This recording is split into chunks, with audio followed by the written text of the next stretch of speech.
Mais docteur, à quelque part dans la chaîne quand même, les pharmaciens, je ne sais pas si je vais dire n'interviennent malheureusement pas. Parce que dans l'automédication aussi, on va quelquefois en pharmacie. Donc en partant, mon frère m'a dit prends tel médicament, ça va t'aider. Moi je me rends en pharmacie, je dis je veux tel médicament. La seule question qui quelquefois va arriver, c'est qu'est-ce que vous avez? Quand tu diras ce que tu as, effectivement, on te donnera le médicament, parfois sans même plus te donner la posologie, parce qu'on estime que tu l'as déjà. Mais est-ce que là également, les pharmaciens n'ont pas leur rôle à jouer? On dit toujours en fait que le pharmacien, c'est le dernier maillon de la chaîne des professionnels de santé.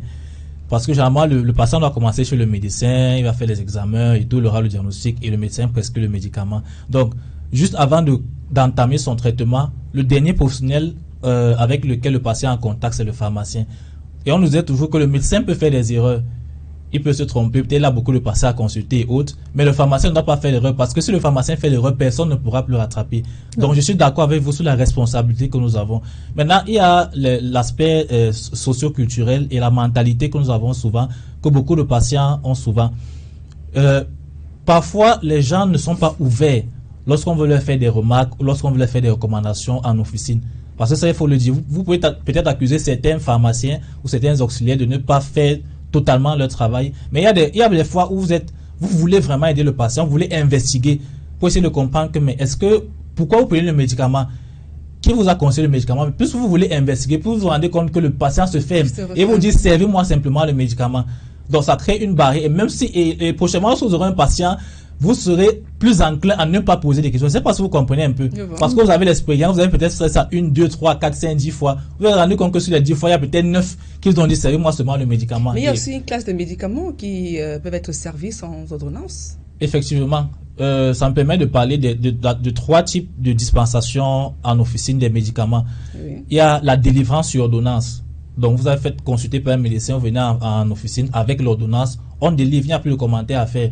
À moins qu'il y ait une erreur, parce qu'il peut arriver qu'il y ait des erreurs sur des ordonnances. Moi, j'ai déjà rattrapé plusieurs erreurs comme ça. Je me souviens un médicament, la doxycycline, qui est souvent donné pour les ISD, qui doit être donné à 200 mg la journée. Et malheureusement, le médecin avait mis 200 mg x 2.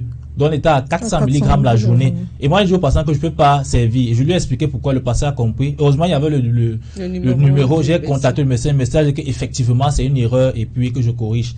Donc, voilà des choses qui peuvent aussi arriver. Il y a la dispensation sur conseil. C'est-à-dire, le patient vient en officine, il dit, j'ai mal à la tête, je n'arrive pas à dormir, je suis grippé. Là, le pharmacien rentre en jeu pour lui voir le médicament qui est le plus approprié selon plusieurs paramètres. Ça peut être l'âge, ça peut être le poids, ça peut être les pathologies, les antécédents médicaux du patient. Il y a la dispensation maintenant sur demande, qui obéit beaucoup plus à l'automédication qui est le thème de ce matin. Là, le patient vient dire, par exemple, je veux Efferagam 1000 mg sans publicité. Et là, donc, en principe, je dois le donner. Puisque s'il demande un médicament précis, ça suppose qu'il sait pourquoi. Soit il a l'habitude de le prendre, soit la personne à qui il va donner a l'habitude de le prendre et sait comment ça se passe. Parce qu'en général, c'est comme ça. Il y a parfois des médicaments qui sont prescrits au long cours, comme par exemple les antihypertenseurs. Donc, vous n'allez pas me dire que vous allez demander à un pharmacien comment prendre, alors que le médecin a déjà fait son travail. Et c'est les médicaments qu'on sait comment prendre. Le patient a pris peut-être pendant des années, donc il sait déjà comment prendre. Donc, voilà un peu les 3 méthodes de dispensation du médicament. On va permettre